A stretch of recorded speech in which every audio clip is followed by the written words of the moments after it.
देखिए, अगर प्रदोष का व्रत नहीं कर सकते, प्रदोष के दिन आप व्रत नहीं कर सकते, मान लो आपसे भूखा नहीं रहा जाए, प्रदोष का व्रत नहीं कर सकते, प्रदोष के दिन आप भूखे नहीं रह सकते, मंदिर भी नहीं जा सकते, दिया भी नहीं लगा सकते, तो शिव महापुराण की कथा कहती है कि प्रदोष के दिन, प्रदोष काल में अपने ही दरवाजे के पास देवाधिदेव महादेव का स्मरण कर लक्ष्मी की वृद्धि के, कार्य सिद्धि के, संपदा को प्राप्त करने के आप अपने ही दरवाजे के पास में एक दीप लगा सकते। कौन से दिन है कि सोमवार की अगर प्रदोष पड़ती है, बहुत ध्यान से सुनना महाराज, सोमवार की प्रदोष पड़ती है तो शंकर भगवान कैलाश पर निवास करते हैं।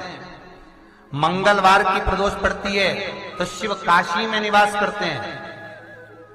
बुधवार की प्रदोष पड़ती है तो शिव रजत भवन में निवास करते हैं। गुरुवार की प्रदोष पड़ती है तो शिव गंगा के स्थल पर निवास करते हैं। शुक्रवार की अगर प्रदोष पड़ती है तो शिव नीलकंठ पर विराजमान होते हैं। शनिवार की अगर प्रदोष पड़ती है तो शिव शमी के वृक्ष के नीचे रहते हैं। और रविवार की जब प्रदोष पड़ती है तो शिव बेल के नीचे निवास करते हैं। महाराज, ये एकादशी शंकर से कह रही है कि आपका स्थान ये नहीं कि आप कैलाश पर मिले, उस बार को, उस तिथि के दिन, उस अनुकूल।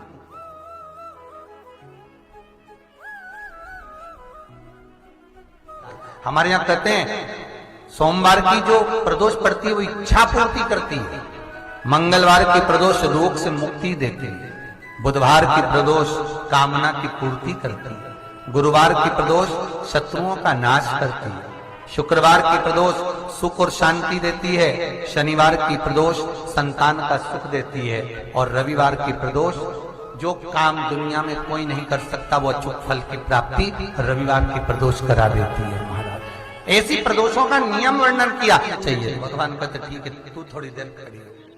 एकादशी सम्मुख खड़ी हुई, पार्वती जी ने जिस अंगुष्ठ का जल पीने के लिए लिया था हाथ में, बस पीने ही वाली थी, शंकर भगवान ने वही हाथ में जल लेकर एकादशी के हाथ में उसको देकर कहा, ले, ये मेरे द्वारा निर्मित एक व्रत है जिसे त्रयोदशी के दिन तूने मांगा है, मैं तुझे देता हूँ।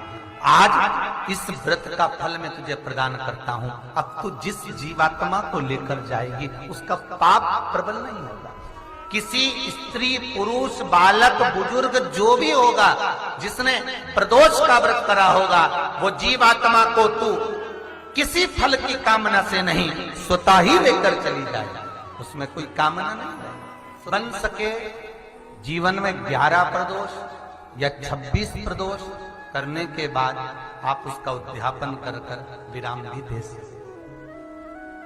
पर जीवन में एक बार प्रदोष का व्रत मौका मिले, जिस कामना से, जिस दिन का भाव आपके मन में आए कि मुझे रोग से मुक्ति पाना है तो ये प्रदोष मुझे करना है, मैं और रोग मुक्ति के लिए हम मंगल, जो भी आपके मन में आ रहा है, संतान प्राप्ति के लिए शनिचरी प्रदोष का व्रत नहीं कर सकते। आप अगर व्रत नहीं कर सकते तो प्रदोष के दिन, प्रदोष काल में शाम का समय, सूर्यास्त का कुछ पल, कुछ घड़ी के पहले से लेकर बाद तक का प्रदोष काल के अंतर्गत आप शंकर जी के मंदिर में जाकर 1 लोटा पानी, 5 बेलपत्र भी अगर समर्पित करते हैं तो संपूर्ण प्रदोष का फल आपके भाग्य में प्रबल हो जाए। शिव महापुराण में जिस पुरी में आप जा रहे हो, अयोध्या जा रहे हो, कांची जा रहे हो, जगन्नाथ जा रहे हो, द्वारका जा रहे हो, मथुरा जा रहे हो, उज्जैनी जा रहे हो, आप जिस पुरी में जा रहे हो, जिस पुरी में उसका महत्व शिव कथा कह रहे महाराज। कोयल का तुम जन्म नो, ऐ सती, जिस समय पर 2 आषाढ़ पड़ेंगे और तुम मेरी आराधना करोगी तब मुझे वापस पालोगी। महाराज, शास्त्र कहता है अधिक मास के महीने में शंकर के मंदिर में किया गया दीपदान, अन्नदान, वस्त्रदान, जो भी दान हम शिव मंदिर में करते हैं उसका फल हमें शीघ्रता में ही प्राप्त होगा, अधिकता में ही प्राप्त होगा। कथा सुनिए ना भागवत जी, किस किसने सुनी है भागवत? जरा हाथ उठाओ। जिनने भी भागवत सुनी है, सुनिए। राजा बलि का चरित्र सुना है? कौन था राजा बलि? पूर्व समय में जुआरी। राजा बलि कौन था? पूर्व समय में जुआ खेलने वाला, और जुए में इतना हार गया कि कुछ बचा ही नहीं उसके पास। अब जब जुए में हार गया सब कुछ, तब बड़ा दुखी हुआ।